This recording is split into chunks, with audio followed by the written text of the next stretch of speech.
Ok, dunque, voglio fare un discorso serio e voglio andare a spiegarvi perché secondo me la scelta di fare Piton con un attore nero è una scelta sbagliata, ma non concettualmente, cioè il problema non è che l'attore è nero piuttosto che bianco, ma è proprio alla base della costruzione di quella che è l'idea di questa serie HBO. E vi voglio anche fare un paragone con quella che è il personaggio di Vivi nel live action di One Piece, anch'essa interpretata da un'attrice nera, quando il personaggio sia nell'anime sia nel manga è estremamente bianco, ma in quel caso non è un problema, mentre nel caso di Harry Potter lo è. Dato che c'è stata tanta discussione, chi dice chi se ne frega, chi dice cavolo è un problema, chi dice boicottiamo la serie, chi manda addirittura minacce al povero Papa Essidio, no, anche meno. Comunque, proviamo a capire dove sta il reale problema dietro questa cosa e soprattutto fatemi sapere qui sotto voi cosa ne pensate, cioè vi disturba, chi se ne frega, discutiamone e fatemi sapere anche cosa ne pensate rispetto al mio ragionamento. Dunque, prima un attimo di conoscenza di quella che è la mia formazione nel mondo Harry Potteriano. Io non ho mai letto i libri, ok? Non sono un fan dei libri,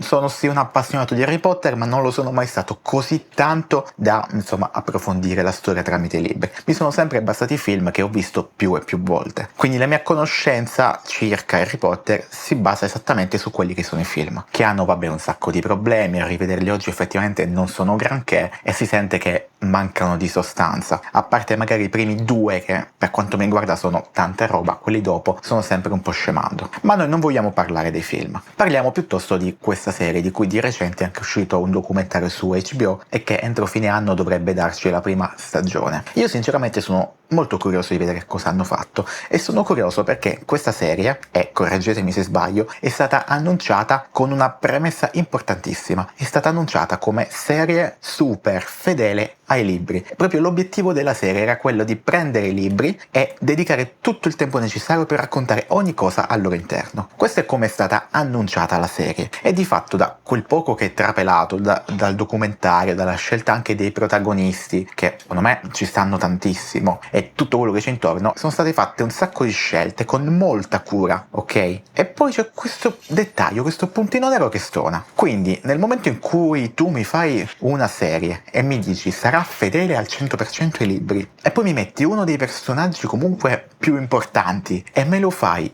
estremamente diverso da quello che è la descrizione dei libri, io ti dico mi stai prendendo per il culo, perché nel momento in cui tu mi dici ok, famo la serie su Harry Potter, me lo dici proprio così, io ti dico ok, scialla, fai quello che te pare, non mi aspetto niente, magari sono deluso da alcune scelte, però tu mi hai detto che vuoi fare la serie, io non mi aspetto fedeltà ai libri, lo spero magari, ma non me lo aspetto, tra l'altro io non sono neanche fan dei libri, quindi men che meno mi frega. In quel caso ci sarebbero state delle discussioni, ma sarebbero state vane, perché nessuno ha avuto nessuna pretesa. Il discorso però è diverso, perché loro l'hanno proprio pubblicizzata come serie fedele e quindi nel momento in cui mi fai una scelta del genere che di fedele non ha nulla, e mo capiamo anche perché, mi stai veramente prendendo per il culo e mi sembra una mossa fatta esclusivamente per far parlare della serie, come se poi ce ne fosse bisogno, ma non ce n'è bisogno, cavolo, di Harry Potter stiamo parlando. Adesso, come è descritto il personaggio nei libri, lo sappiamo, si è sentito dire, l'abbiamo letto, personaggio pallido, pelle giallastra, naso adunco, capelli lisci, ok, mo è vero, una persona con la pelle nera può anche essa essere pallida, magari non giallastra, ok? Come è anche vero però che il fatto che il personaggio sia bianco o sia nero all'interno della storia di fatto non cambia nulla. E quindi dove sta il problema se di fatto quel dettaglio non influisce sulla narrazione? Beh, il problema sta nel fatto che la descrizione del personaggio, essendo comunque molto dettagliata, molto di più di quella che adesso vi ho accennato, tende a rimandare a una persona palesemente bianca, ok? Perché se tu prendi un attore bianco è molto più facile farlo pallido rispetto a un attore nero, e questo è semplicemente una questione di colori. Poi ovviamente la pallidità in una persona non è soltanto esteriore, dipende anche dall'interpretazione, quindi è tutto un discorso più ampio. Fatto sta che il libro descrive il personaggio in un modo, la serie dice famo tutto fedele e poi HBO se ne esce con Papa Essidio. Evidentemente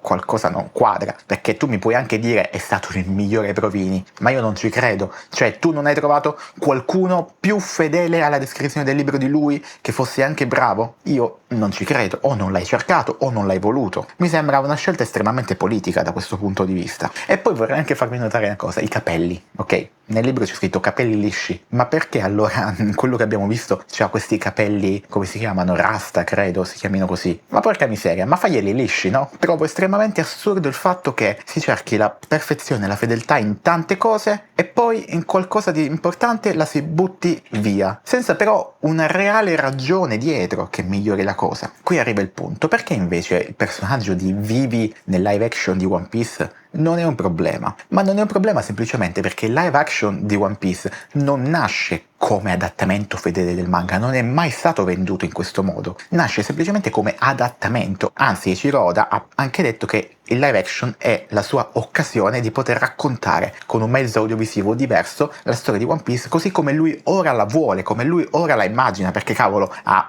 20-30 anni di distanza da quando One Piece è iniziato rispetto a quello che è stato fatto all'epoca. Adesso la storia è molto più concreta e quindi si ha modo di strutturarla in modo da raccontarla anche meglio, in maniera anche più interessante. E quindi nel momento in cui tu mi cambi l'etnia di alcuni personaggi non mi stona, anzi non mi dà fastidio. Vivi nell'anime, nel manga, è un personaggio bianchissimo nonostante sia letteralmente la principessa di un paese nel deserto. Che diamine, una persona del genere te la immagini nera e così l'hanno fatta. A livello logico ha anche più senso rispetto a quello che era prima, quindi questo live action sotto questo punto di vista è andato a migliorare quello che era la struttura della storia precedente. Per cui tornando a Harry Potter, se questa scelta di fatto migliorasse in qualche modo la narrazione della storia, io te la potrei anche dare buona, ma letteralmente non vedo in che modo possa, è semplicemente un elemento che probabilmente non cambierà nulla perché tutti noi vedremo la serie, ci piacerà tantissimo magari, o magari ci farà schifo, vedremo la recitazione di Papà Essidio, saremo tutti soddisfatti perché lui io sono certo che sarà bravissimo e quindi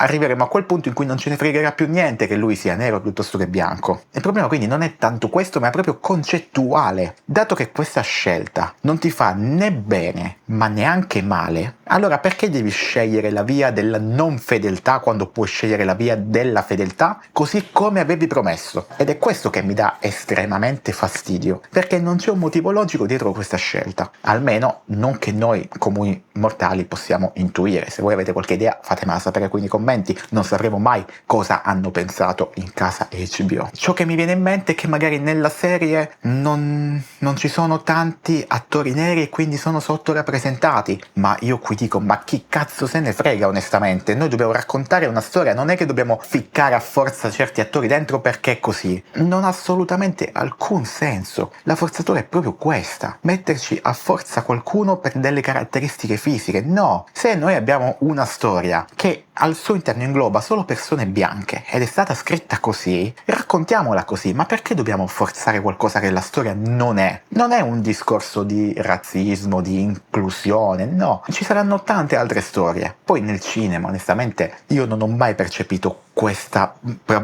problematica di sottorappresentazione di alcune etnie. Nei film ci sono sempre stati persone di qualsiasi colore della pelle, sempre, non è che se ne è mai fatto un problema come magari se ne sta facendo negli ultimi anni con tutto il discorso del politicamente corretto eccetera. Sembra veramente diventato una forzatura tanto per discutere, tanto per far parlare. Quindi, in conclusione, Piton nero ci piace o non ci piace? Adesso onestamente non ci piace, non mi piace, perché non c'è un motivo dietro questa scelta che mi quadra, al contrario appunto della principessa Vivi in One Piece, che ha perfettamente senso, l'attrice è stata strepitosa, sono soddisfattissimo. Solo che io già so da adesso che nel momento in cui questa serie viene fuori saremo tutti soddisfatti e ci saremo tutti dimenticati di questa polemica, perché almeno che non fanno altre cazzate di cui ancora non siamo a conoscenza, uscirà probabilmente un buon prodotto. Hai 8 ore, 8 puntate per raccontare un libro intero, che comunque il primo libro, da quello che so, perché ripeto non l'ho letto, nel primo film viene raccontato in maniera molto fedele e completa, quindi figurati in 8 ore quanta roba puoi mettere. Comunque questo è soltanto il mio umile pensiero.